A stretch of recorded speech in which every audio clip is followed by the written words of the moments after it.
Welcome back to Trauma Talks with Krystal Boothe, the podcast for people who have tried everything to heal their trauma and want real solutions so that they can get on with their lives. Whether you're working in the healing arts or in need of healing, this podcast is for you. Okay, our guest today is Ricardo Pena from Holy Spirit Coaching Therapy. He was with us last week and we brought him back again because we wanted to learn more about how he is working in the field of mental health. Okay, today we're going to talk about spiritual healing and therapy overlap. Okay, so today let's talk to Ricardo Pena about how he functionalizes this.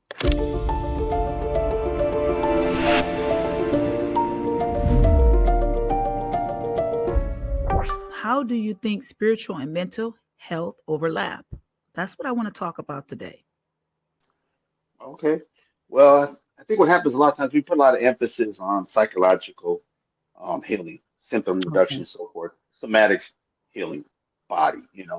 But one thing we're not going to is spiritual healing, and Okay. inevitably that to me is the place that we really want to get to. Okay. Okay. And how do you get there? How do you get to the point where you're able to, first of all, feel comfortable with the client to talk to them about the spiritual aspect of their healing process?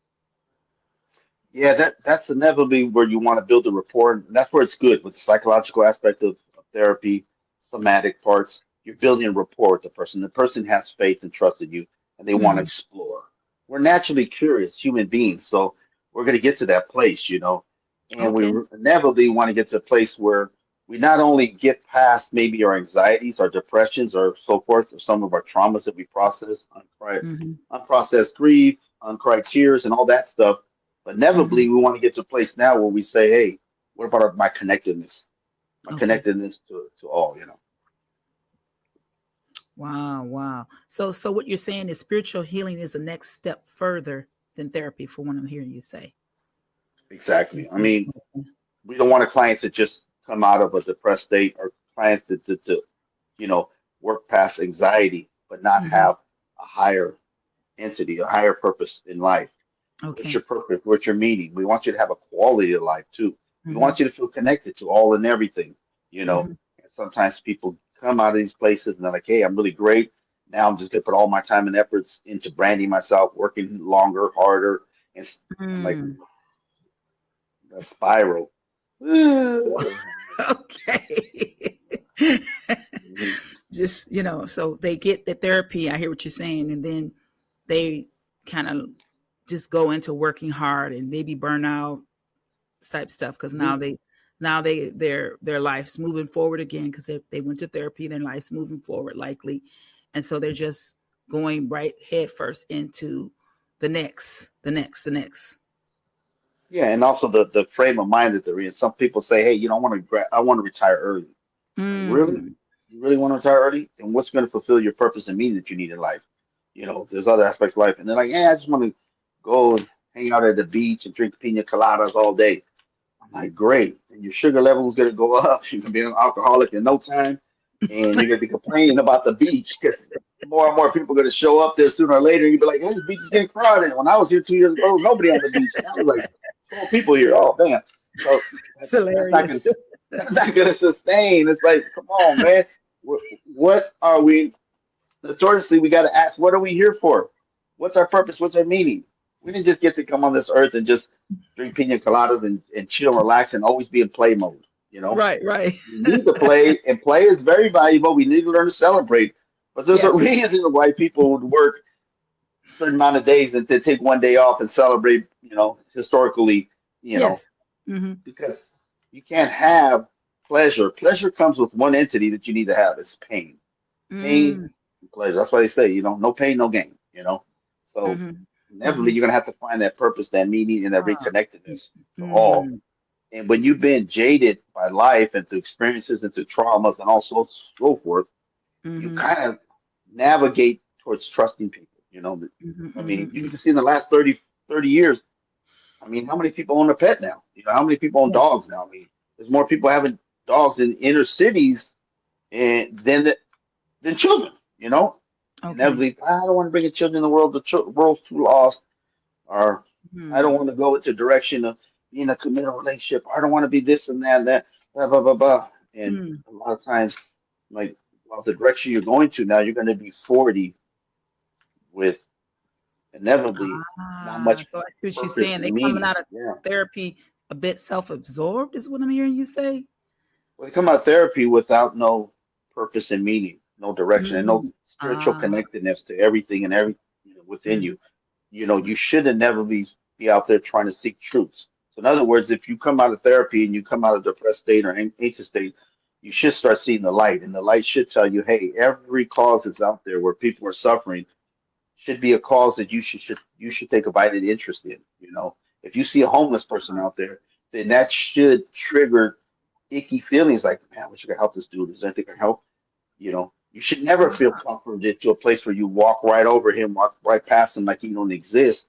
I mean, it scares me in a society now where people sleep literally on the streets and people literally walk over them or walk around them without Yeah. even turning away from their phones for listening to music. They zone out. Like, these are humans, So so you we start want to to be reconnected to everything and ah, everything. connect everything. Doesn't mean Okay. we're gonna have to be so you have a savior mentality. We're out there to save everyone, but at least we're gonna feel connected. You So know, start giving some back. start giving back. The universe works on a give and take. You know, you give and take. Nice people sometimes just give, and they don't know how to receive. Mhm. Self-absorbed, they receive, but they never give. So Will that's that where that start to spiritual help. will Mhm. that Ricardo, will that start to decline the mental health again? Is what you're saying? Will that start to decline the person's mental health again? Inevitably it could lead into Mm. something where you could be so self-absorbed. It could lead into Ah. a personality disorder. We're seeing a lot of narcissistic traits. We're seeing sociopathic traits now on the rise. We're seeing Mm. people that are, now they're leading, how should I say, purposeless driven Mm. lives. Not Ah. that famous book, Purpose Driven Life, but Yeah, yeah. Purposeless Driven Life. There's a reason that book became so famous. You got to find your purpose. You got to Mhm. find. Mhm. Inevitably, too, you also want to be a beacon for hope for the youngsters that are coming up. They could Mhm. look at you and say, "Hey, this person cares. This person's connected." You know, Mhm. we want Mhm. community. Yeah. Yeah. And we're kind of getting away from that. Wow. And so how do you keep from becoming your own God, from what I'm hearing you say? Like you becoming, that like that, that word when they had narcissism, when the word narcissism first came out and people were looking in the mirror, like they were looking, they said it came from that terminology where he was looking in the water and he was looking at his reflection and he essentially was becoming his own God. Like he became enamored with himself. Let's talk a little bit more about that. How does that kind of happen, and then we kind of move away from spirituality or God or anything like that, those sort of concepts, and we move into ourselves more. What's going on with that? Yeah, we got to be kind of careful because therapy could play a role in this, and our friends and everything could play in this. Ooh. Where we Ooh. contemplate too much. We go over say the same story. You can hear people chopping up about some incident that happened. 3 hours Mhm. later, they're still talking about it, going over, ruminating. Then they say, "I can't get out of this cycle. I'm overthinking things." You know. So inevitably, you want to have some kind of what that famous word, mindfulness. You want to have some Mm. presence, some practices. Right. For me, I never get up off my bed. I go straight to my knees. I show Mm. respect. I said, hey, I've been given a day. This day is a blessing. So I'll get Mhm. to my knees. I pray up for an hour, and then I'm Mhm. prayed up. So when things come at me, I look at it with space, and I'm able to look at it with spiritual lenses, and I'm Right. able to say, okay, hey, there's always going to be, like my man Mr. Scott said, there's always going to be uncertainty. There's always going to be challenges. There's always going to be hard work, and there's always going to be pain in this life. Okay. Inevitably you have to come and accept those existence. It's not Yeah. just going to be a pleasure-based culture. We see pleasure-based cultures, it leads to Mhm. chaos. Or Mhm. we see the other where it leads to rigidity, where you see people become workaholics. Pleasure-based Yeah. cultures. Wow. Mhm. Yeah, we want to be in That's the middle. deep. We want to flow, and sometimes that's a spiritual. That's a connection. Is that's what we walk around in. And when you see trash on the ground, you're thinking, hey man, it's not cool. I don't want to do that. I want to inevitably take care of my soil because I'm from this soil. I want to take care of that Mhm. bird I hear Mhm. chirping. I want to look at the birds. I want to see the Yeah. squirrels. I want to be connected to the trees. I don't want to just be zoned out, be Right. desensitized, and then inevitably. So that Okay. that place where you feel connected to everything and anything.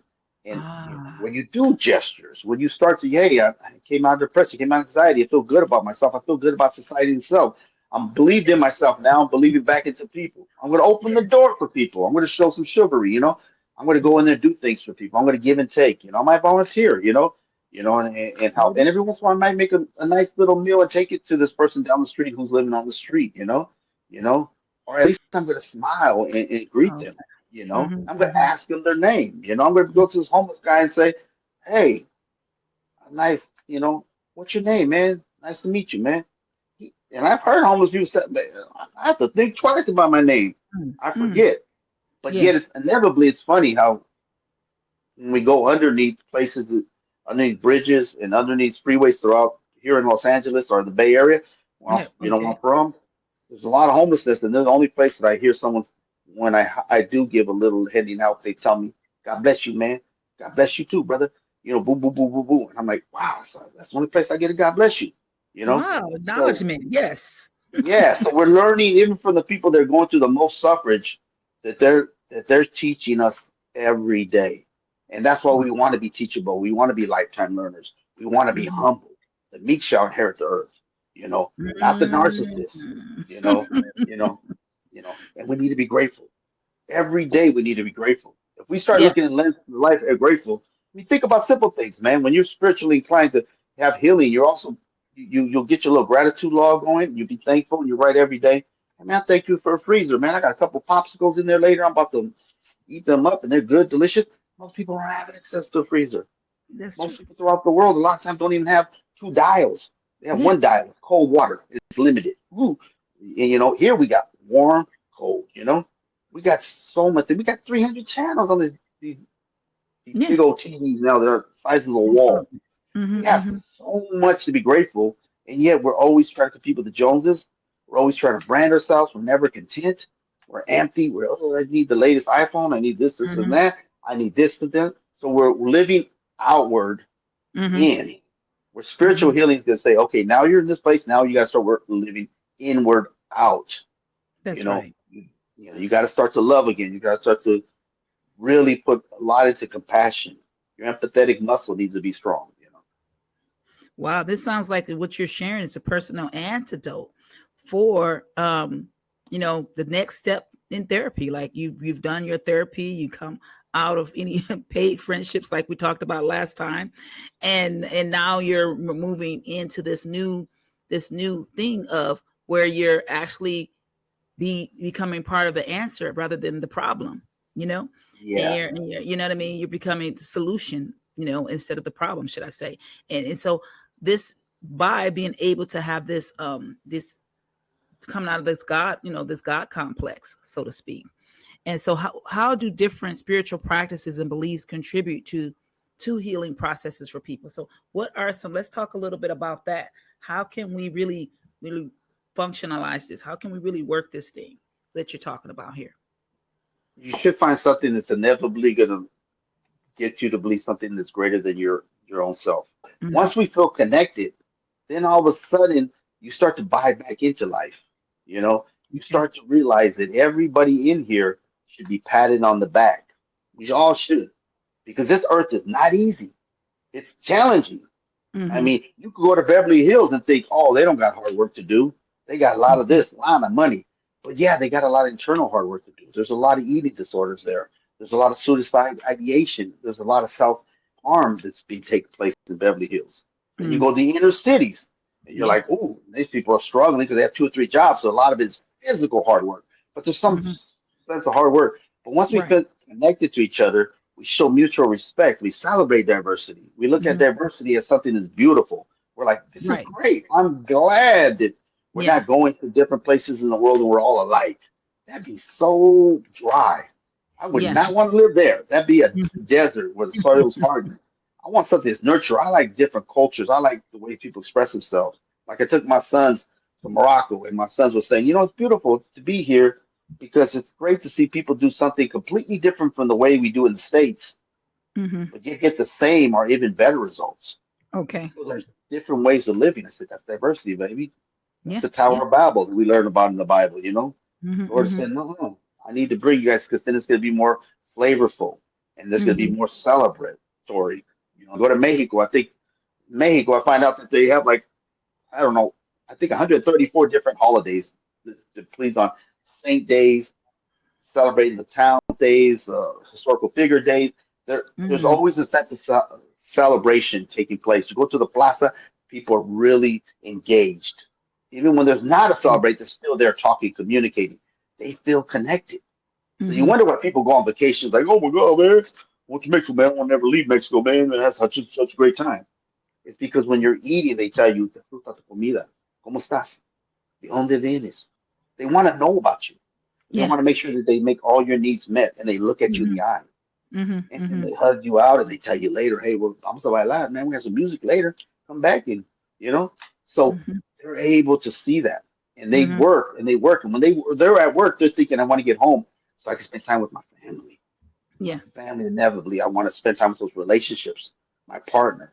I want to give time to the people. Because when you're on your deathbed, you're not going to regret how much time you spent or you didn't Mm-hmm. spend working. Yeah. You're going to regret how much time you didn't spend with your loved ones or how much you didn't connect. So at the end of the day, that Mm-hmm. connectedness is the spiritual element of us. So think Mm-hmm. about it. When we came into this life, we came in with a soul. We're Mm-hmm. going to leave and we're still going to have a soul. Yeah. So we're two entities. We got flesh and soul. So we spend all the time worried about the flesh and branding ourselves and living outward in, and spend all that time there, and then we get lost along the way. Well, Mm-hmm. why don't we Mm-hmm. open the spiritual communication line? Because the spirit is talking to us in all entities. The trees are talking to us, the birds are talking to us, everything. Situations are talking to us, you know. So if we start to learn that, that's the instinct that will not only help you, but also keep you alive. Give you a Mm-hmm. short Mm-hmm. little, my life. I've been in homes where houses got shot up, people got killed. But my Really? instinct, priority, this is growing up, and this is also as a social worker, going into homes and playing there with my clients. I play video games with them and do talk therapy like that because I meet Okay. my youngsters where they're at. And I remember one specific time telling my client, "Hey, let's go, man. I'll take you to McDonald's." "Oh, Ricardo, you don't need McDonald's. You're playing." I said, "No, I don't need McDonald's. This time I will take you there." "All right, let's go." We left and we come out the neighborhood. The car zooms in the neighborhood, almost wrecking into us, flies in the neighborhood, shoots that very house up, kills the Mm. two dudes in front that were out there playing dice, and What? shoots the window where we're out there. Yeah, this is what Oh my went down. So goodness. we're playing video games. When we would have been, we looking out the window. Okay. That window gets shot up. Their mom, thank God, she's in the back room. We Mm-hmm. fly back around. We find out what happened. It goes down. The mom, she comes out. She's like, "Oh my God, if you hadn't left, you guys would have been, that'd have been it for That you is too." interesting. Well, Instinct. yeah. But my Whoa. instinct kept telling me, go, go, go, go. And this has always helped me in my life. I got so many incidences where I have stepped off actually onto streets and pavements and walked right back up, and a car flies right by it. I'm like, and I see someone at the bus stop. "Yeah, you knew, huh?" So that's Yeah, connection to God. I hear what you're saying. yeah. Yeah. So I'm saying when Mm-hmm. we're connected, it's that connectedness, and our instincts are trying to keep us alive. For Mm-hmm. that first episode, yeah, we keep alive, we gotta stay alive. It's helping us, but we turned it off, and we're Mm. more spending time in the flesh. Hey man, let me see if I get my latest car. Let me see if I get my latest brand. Let's see how I can make more money, more money, more money. And this unending cycle that leads emptiness. But yet, if you work on your spirit, you could also frutar la vida. That means that you don't need all those things. If they come your way, you're mature enough to handle them and be okay with them. Mm-hmm. But when you're not around them, you don't miss them. You know, Okay. Wow. So how does a therapist help a client navigate really transitioning and having a a spiritual, connection to God, and you know what I mean, and being able to have a healthy spiritual practice. How would a therapist help a client do that? I think inevitably over the time when you're building rapport with the client, you're talking about energies too. You're talking Okay. about that energy walking into a room and how you can feel the energy shift and change. And they'll Mm-hmm. talk about it in that sense. And Mm-hmm. then inevitably they'll figure out that this energy is based on a higher principle. It's part of one of the laws of the universe. I mean, believe me, man, we got an ozone layer that protects us. We got the ocean that has laws that doesn't allow waves to just take over all the land. I mean, shoot, in Mm-hmm. 5 minutes, Mount Everest would be underwater if the water decides to take over. So there's also, we have laws, and we learn that. We learn through energy and all that stuff. When people start to realize that, they start to slowly dissipate and say, you know, I need a little bit more purpose in life. I said, Mm-hmm. yeah, and I need to explore more. And I need to Mm-hmm. start talking about things inevitably that nobody wants to talk about. Death, you Mm-hmm. know, is it an end or is it a gateway? You know, for people of spiritualness, they know that it's a gateway, it's a graduation. So you don't ever believe that, hey, I'm going to go back, I'm going to be shredded in unconditional love, I'm going to be taken into the light. Inevitably, that's what, if you look at all the near death experiences that you've seen, and they have them, go on Netflix, on Mm-hmm. anything, they'll show you people from all across the world from different ages, from 5-year-old to a 90-year-old person, speaking different languages, telling you pretty much the same thing. They were Mm-hmm. shrouded with love. They went to the light. They went to that. So inevitably, when we start to realize that there's more to it than just an end, Okay. we start to buy more into live today. We're like, then hey, there's more to this. So I better, I give more of my life to it, and I feel more connected to everybody. And I don't Mm-hmm. have to hold the bitter resentment, grudges. I don't have to, Mm-hmm. you know, be Mm-hmm. disconnected. I'm Mm-hmm. connected. Every decision I make is going to be replicated. There's mirror neurons Okay. in our bodies, and they literally, you open the door, believe me, Mm-hmm. a person behind you sees Yeah. that same act and most Mm-hmm. likely will replicate that act in the next, half hour or Mm-hmm. so. Yeah. And so, how do you um, communicate these ideas with clients?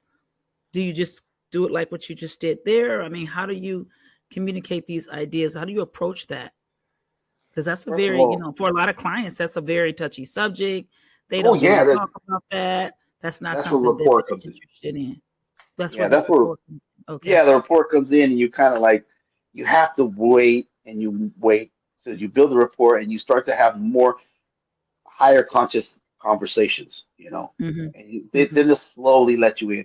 If people feel trusted, they feel once again safe and seen, they Mm-hmm. feel like they should have a more purpose and more higher understanding, and they're willing to Mm-hmm. go there. I mean, I've had some atheists, I have people that are really just stern as can be, but when we build rapport and we're trusted and we know that we can trust one another, I can inevitably know Okay. when that window opens. I'm going to jump in it and slowly start planting seeds and say, hey, let's Mm-hmm. talk about something.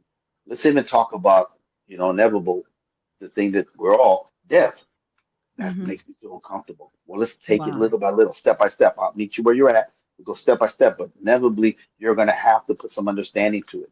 You know. Mm-hmm. Mm-hmm. Wow, wow, Cardo. And so I want you to, right now I want you to tell our guests and everything what you do specifically in the area of mental health. I want to kind of transition here a little bit, and I want them to get to know you a little bit more in case they want to, reach out to you, work with you or something like that. What do tell us a little bit about your practice and what you focus on and those types of things. Yeah, inevitably in my practice, I always focus to meet with the clients where they're at initially. I go Mhm. at their pace, but I Mhm. manage, but inevitably I'm going to also bring them to a higher sense of consciousness. I'm also going to make them start to feel more connected to the inwards regions of Mhm. themselves, and I'm Mhm. going to want them to live inward outward instead of outward in, because we've Okay. been programmed. We've been very programmed to live outward in, and we live with the expectations that if we meet certain goals that are outward goals, get educated, Okay. go to good college, go this and that, inevitably we would live, happily ever after. But nobody Mhm. asks what happens after happily ever after. You Mm. have to live with Yeah. yourself, and you didn't Yeah. spend time in planting seeds in yourself and loving yourself Man, and for your nurturing eternal yourself. eternal life. So Yeah. Mhm. eternal life. So inevitably you're gonna do the for me, I have four things: spiritual healing, spiritual rebirth, spiritual growth, and a spiritual vision, you know, Mm. inevitably. So that vision is gonna be inevitably you get to a place where you see the spirit and the connectedness and all, you know, Mhm. and you know that there's signs that will come with you. Even the people who have Mhm. passed away, they're still with us in the spirit. They still communicate all the time. And I see this all the time. I have family members that say, hey, I lost, my grandma, she loved, butterflies, specifically white butterflies. So I went Mhm. on a hike, and this white butterfly just stayed with me all the way to the end of the hike, and it just vanished. And I Mm. didn't think about it until I started thinking about, oh shit, that was my grandma, you know? Mm. in a certain sense, you know. So those things do happen. Those things happen all the time. But we get Mm. weirded out because we're such in a country that's very prosperous, industrial, and we're always thinking in terms of outward Mhm. accolades. Hey, you know, brand Mhm. yourself, you know, get your name on a Mhm. building, and inevitably you live happily after. No, you won't. Okay. Let's be real. So at the end of the day, you're gonna have to start to realize this. This is why everybody always says, go to the ocean and you'll be calm. Go to nature and you'll come back to yourself. So what the hell's going on in nature? You know, what's going on in the ocean? It's teaching us. That's our connectedness, you know. So that's Mm. the spirit that we feel within, and we feel the connectedness, and we're like, wow, I've been in the city too long. Got away, took a hike, went out to Yosemite or someplace, and came Mm. back, and I feel so refreshed. Oh my God, Oh. it was, I'm like, just think about that. Nature, nature's authentic. Mhm. As humans, we become unauthentic. We're branding Mhm. ourselves. But the highest form of light is authenticity, being our Mhm. authentic selves. Who do you like better? When you're with somebody who's authentic, they're themselves. It's somebody who's Okay. in your presence, who's not on your phone, not over here. I gotta take this call real quick, and they keep Mm. acting cool and walking away, and you're like, man, I'm gonna hang with this fool. But when you're with somebody who's looking at you in the eye, you guys have a good conversation. You're like, oh my God, look where the time went. It's already been 3 hours. Oh my God, we gotta do this again. When can we do this again? I really want to do this again. Those are Yeah. authentic people. Those are people whose soul is Mm. illuminating. That's what So, we wow. want to get So to. I've heard that concept too. That's how a lot of people are on drugs. A lot of people that are on drugs, they're on drugs because they're not connected to God. First of all, um, and they're not connected to others. Too. They don't have good connections. Can you speak on that? Yes, I mean, Mother Teresa said it best. Mother Teresa, we all know that this is somebody who is an ordained saint. This is somebody who gave her life to helping the most in need and the poorest of the poor, predominantly Calcutta, India, but she also, her range went throughout the world. And she said it when she came to the United States. I have worked with the poorest of the poor, but I have never seen poverty like I have seen in the United States. People are like, what are you talking about? Shoot, we're one of the wealthiest empires that ever lived. She said, no, you don't get it. You're impoverished in the soul. You have Mm. an impoverished soul. Bill W. started the 12-step program. His most premises was to heal the soul. He said, Oh, really? drinking problem is one of your issues, but you have a life issue. And a lot of it is a depleted soul. So a lot of times Mm. you look at the 12-step program, you look at things, inevitably people are trying to go to soul healing, but they Mm. don't talk about it that way, you Okay. know. So that's Yes. that's what we need to get to. Yeah. Yeah. I have a book. I have a book out about that, about soul healing, deep inner soul healing with self empathy. Yeah. And that's, I'm really pointing people in the direction that, your soul has been harmed and you need to reconnect with yourself and reconnect with God so that you can be able to really transition and heal. So I'm very aware of the need for the soul to be healed, for a person to really come into their purpose, so to speak. Well, that's So beautiful. That you hit it right on the top. I mean, many years I used to do something called homicide therapy. So when there was a homicide, I would report to the community, I report to the family, and I stay with the hmm family for a year. And I do therapy with the hmm family members and the yeah. people impacted, neighborhood schools, and all that so forth. But hmm a lot of times I would tell the client themselves, so you're going to come full circle. What I mean by that is that I'm going to be here with you, and we're going to walk through it together. And you're going to keep telling the hmm story until you reclaim your story. But when you get to a place where you're like, man, Ricardo, I think I'm good now. I'm like, hmm not good enough now. Now you're going to hmm have to get back. okay. Oh, what do you mean? I said, okay, I'm going to have some cases. You're going to come with me on these cases.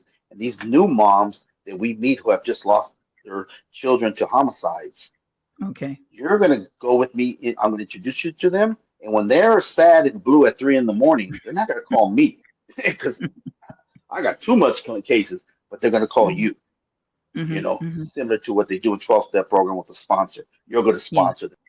And Okay. they're like, oh, shoot, okay. And they do it, and then they loved it. They're like, oh my Okay. God, this is really coming full circle. I said, yeah, because now you came to peace in a certain way. hmm You still have a huge scar from losing your child, but now hmm you're going out and helping other parents that are also experiencing it, whether when it's really fresh. And now you're saying, they can look at you and you're like, you understand me. You Yeah. did lose Yeah. a child in murder, and I lost a child in murder.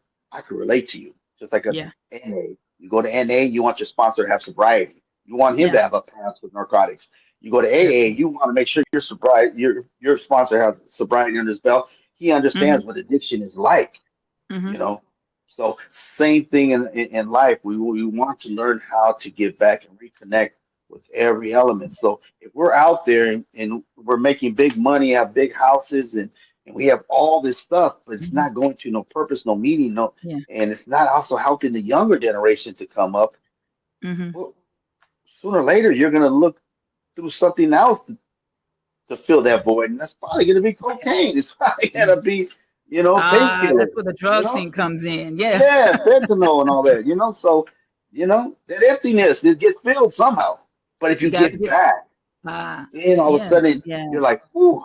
I used to do this with a lot of people who come out of jail, most predominantly Mm-hmm. San Quentin. They would come out, and I have groups, and they would come out after them. They say 16 years in prison. I'm coming out. I said, "Dude, you got to get back now. You took Yeah. away. You Mm-hmm. know that. I know every day you've Yeah. been going over it, but whether you like it or not, someone got impacted by your action. That's why you got incarcerated for so long. Yeah. So you got to get Mm-hmm. back. Well, I can't get back to those people. Those people gone. I'm like, no, not, you don't have to be that. It could be here. I got a group of youth. That's You know, wow. That's I want you to come mm-hmm. in this group, and you're going to be a part. You're going to co-facilitate.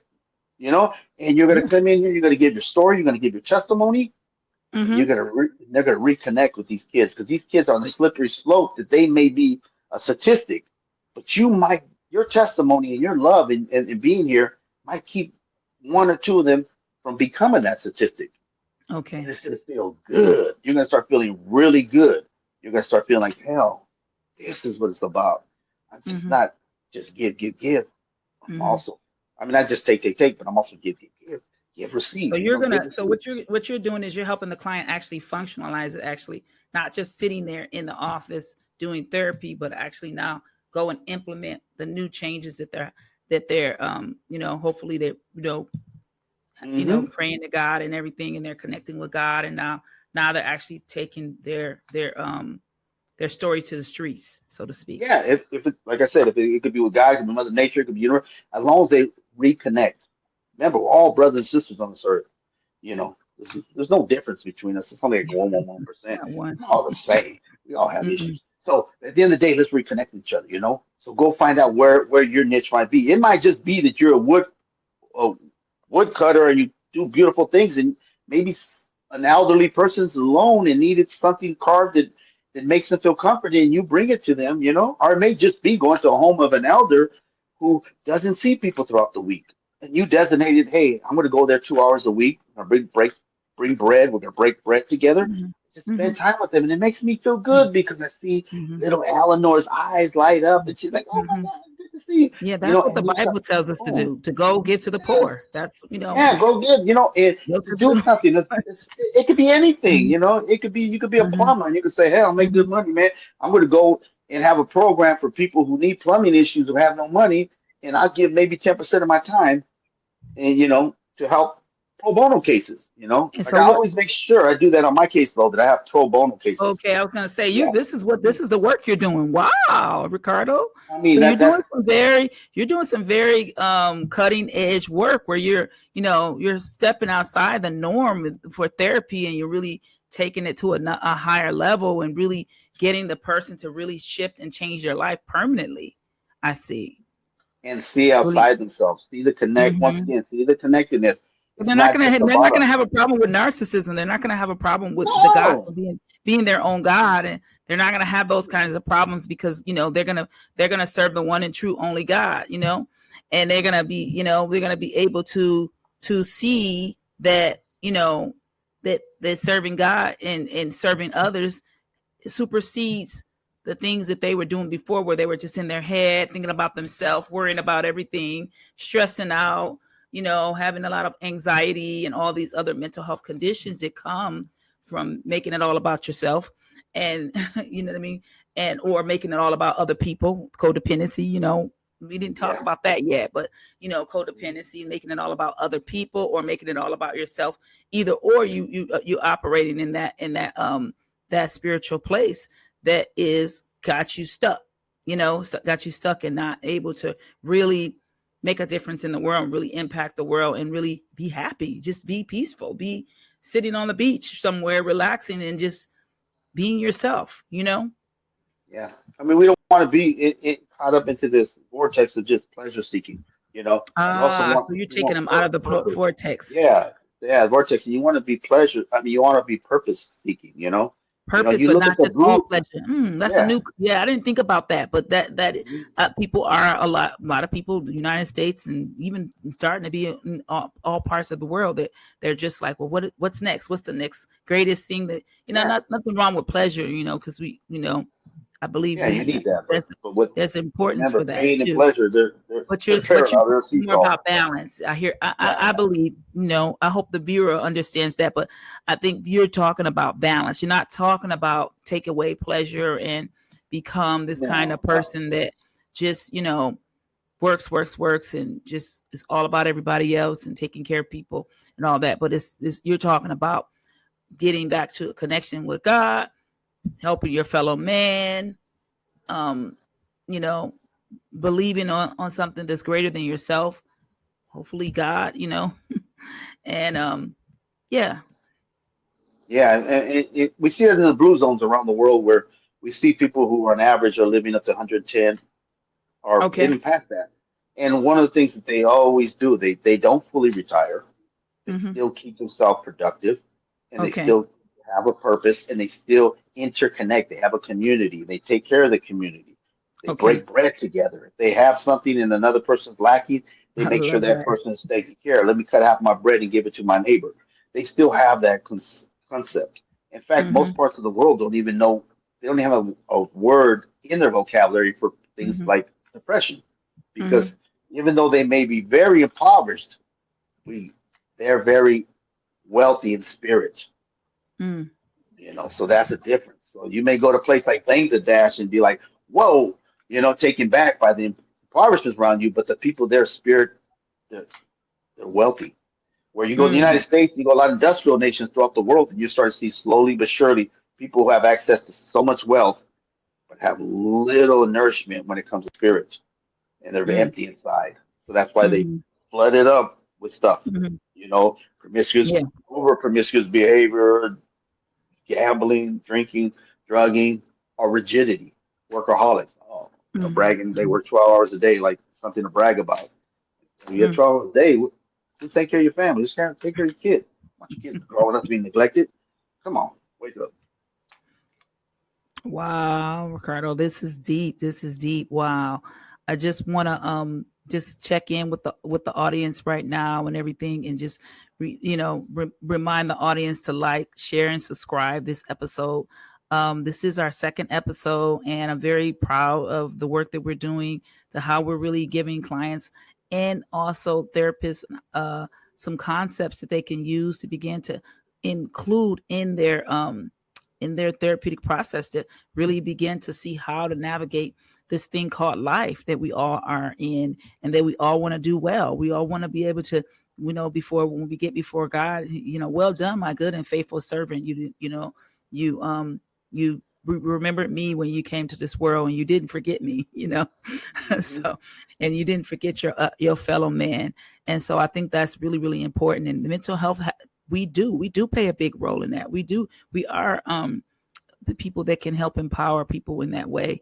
And so I'm very proud that we're in this profession, and that we're able to show people love, and also show people how to love, how to get back to that place where life isn't just about themselves, or about other people, you know take care of themselves as well, care for themselves. So Ricardo, I just wanted to invite everyone to follow Ricardo. Ricardo, could you give us your email address, so that they can reach out to you if they want to talk to you, and if they want to connect with you after this episode is over? Sure. It's Holy Spirit Coaching Therapy at gmail.com.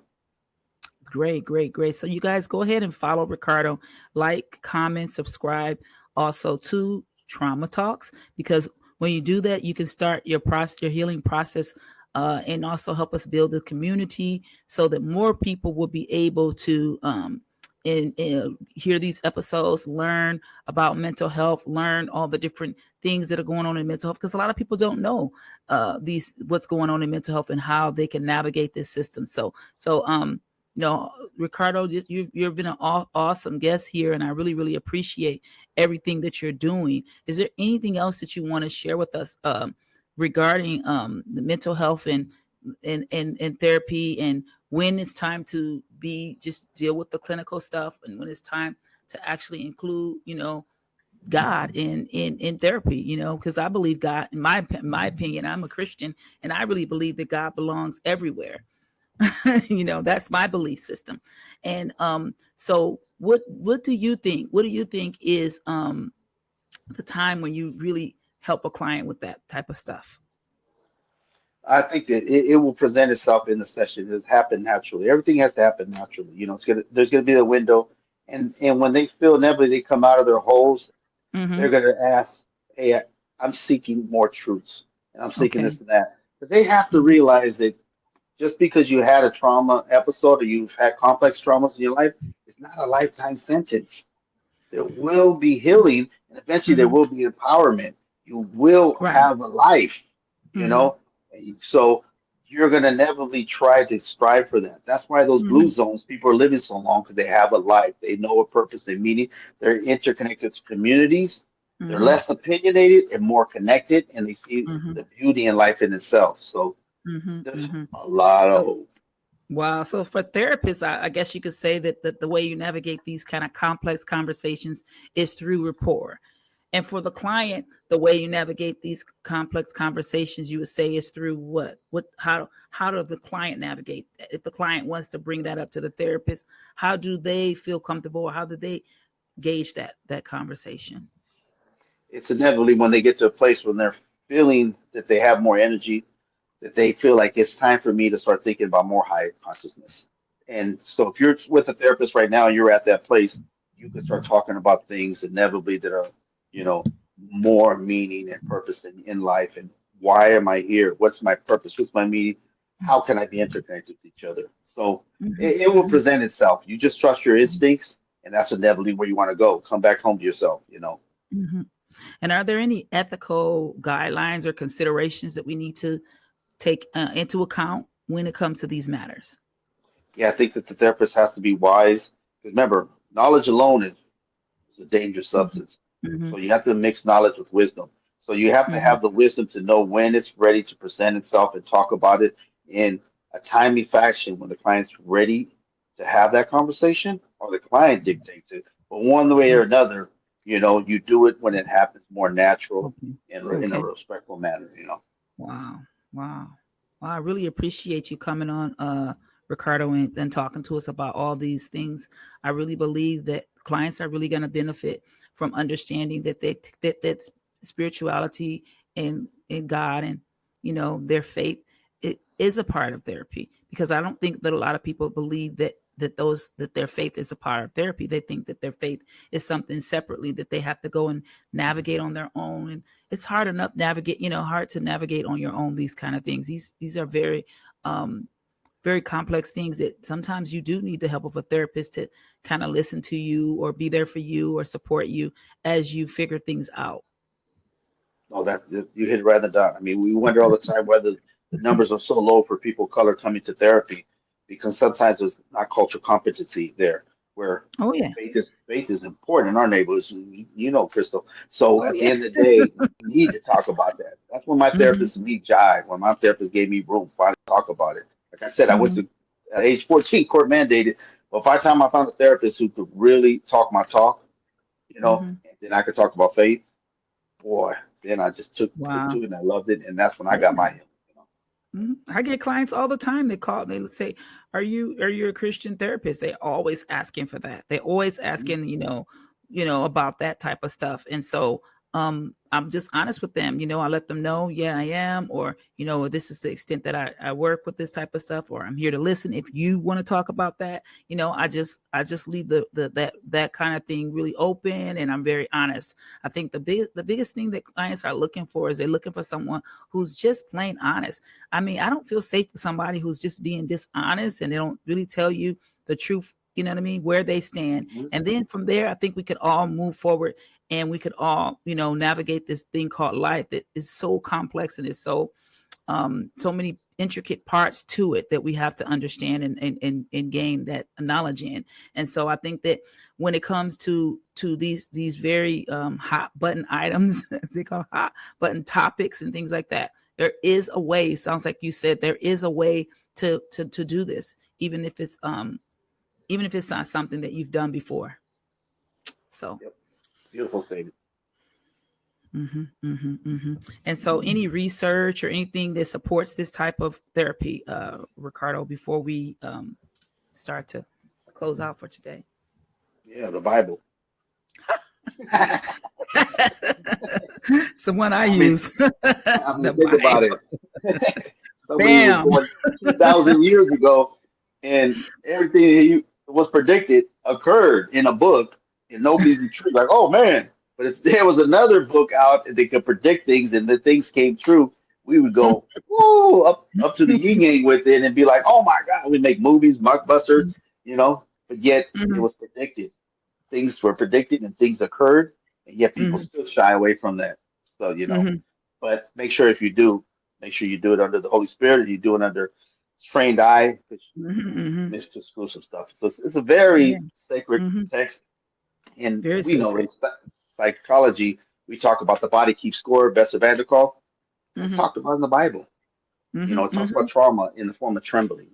So Yes. Trauma this has been there. stays in the body. This has been Trauma Talks with Krystal Boothe, the show where we take trauma healing to the next level. Be sure to like, follow, and subscribe so that you can stay up to date with cutting edge strategies that can help you get your life back. Please, if you know someone who would benefit from this show, share the podcast and liberate their trauma. Remember, the future is yours.